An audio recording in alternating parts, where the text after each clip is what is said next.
tất cả mọi người, mình là Ngọc X và hôm nay mình sẽ giới thiệu cho các bạn một phong cách make up cổ điển mang hơi hướng những năm 1980. Hãy cùng mình bắt đầu nào, let's go!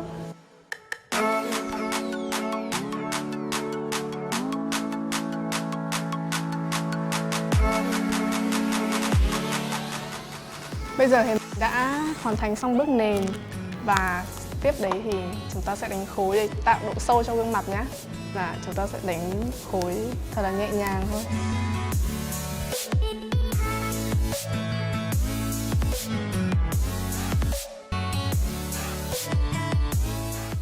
Và đừng quên là chúng ta sẽ đánh khối mũi để gương mặt nó thanh thoát hơn.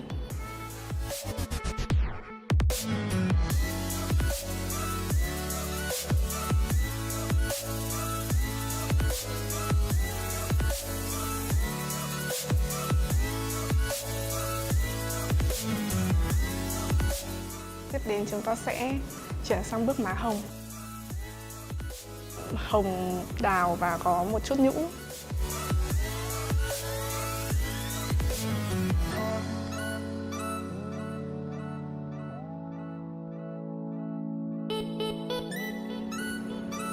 Đối với gương mặt của mình nó khá là nhỏ, thế nên là mình sẽ đánh gần như là ngang ra, nó không bị quá xéo.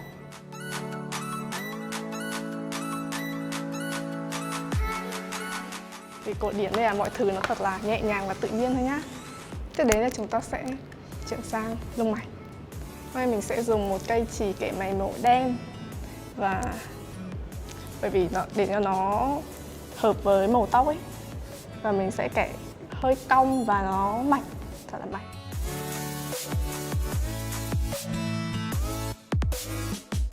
Chúng ta sẽ dùng một cây chì chải mày như này để chải phần đầu lông mày ra.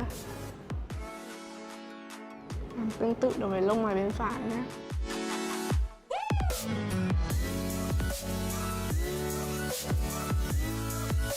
Sau khi vẽ lông mày xong, chúng ta có thể dùng một chiếc cọ che khuyết điểm này để viền lại lông mày cho nó sắc nét hơn. Tiếp theo chúng ta sẽ đánh mắt. Và với kiểu trang điểm cổ điển như thế này thì mình sẽ đánh mắt màu hơi trầm một chút. Đầu tiên là sẽ dùng màu nâu nhạt đánh lên toàn bộ đầu mắt.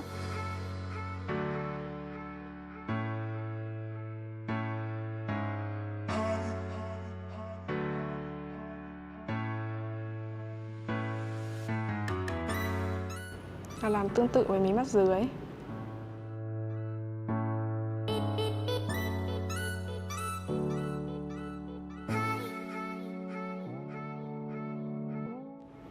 Sau đó mình sẽ dùng cái cây cọ dẹt như thế này để đánh màu nâu hơn, tối hơn. Nhấn vào 1/3 đuôi mắt. Và chân mi.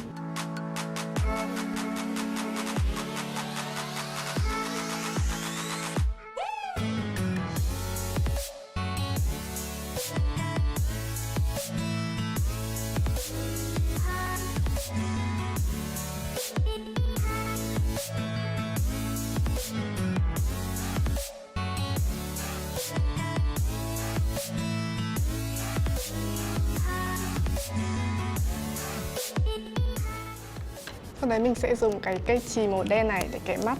Bởi vì đối với concept makeup look như thế này thì chúng ta không cần phải kẻ một liner quá là sắc.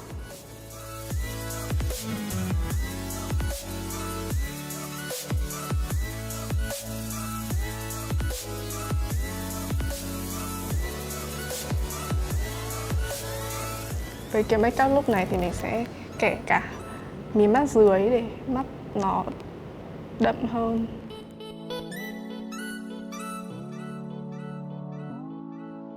Sau đấy mình sẽ dùng một cây cọ thật là nhỏ, đầu thật là nhỏ để tan cái phần kẻ mắt này ra cho nó lan trên, không bị quá nét.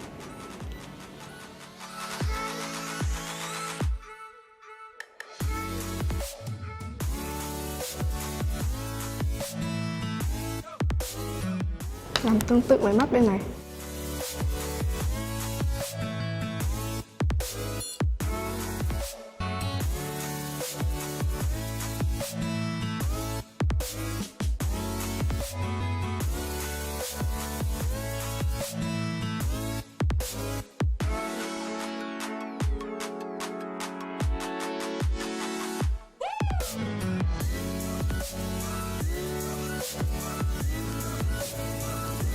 Đối với make up phổ điểm như thế này thì mình sẽ lựa chọn việc không dán mi giả, mà thay vào đó sẽ bấm mi và chuốt mi thật là cong.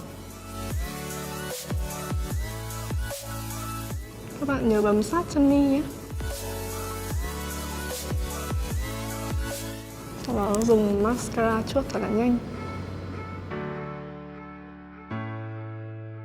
Đừng quên chuốt cả mi dưới nhé.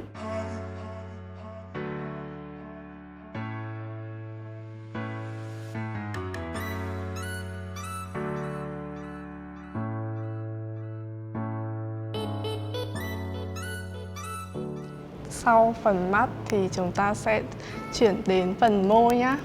Đối với make up look của điểm như này thì chúng ta nhấn mạnh vào mắt và môi, nên là mình sẽ chọn một màu môi đỏ gạch và đánh viền môi trước.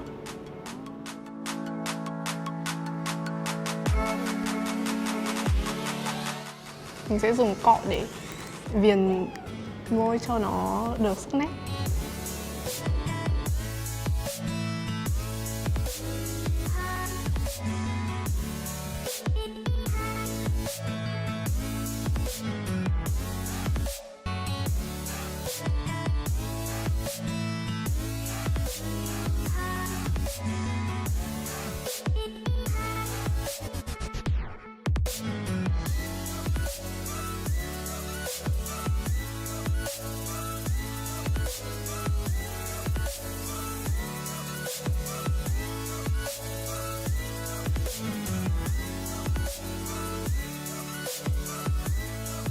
Sau khi đã phủ lên môi một lớp màu đỏ gạch rồi, chúng ta sẽ dùng một chút son màu nâu để làm cho đôi môi nó trầm hơn một chút.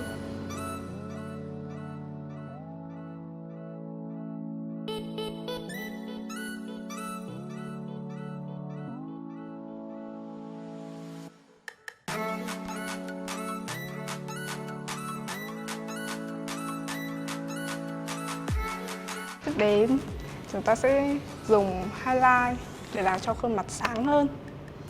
Mình sẽ chọn màu highlight có một chút sắc hồng.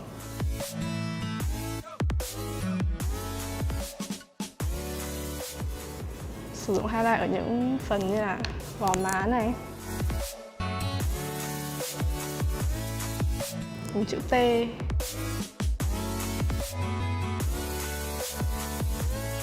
và phần cằm.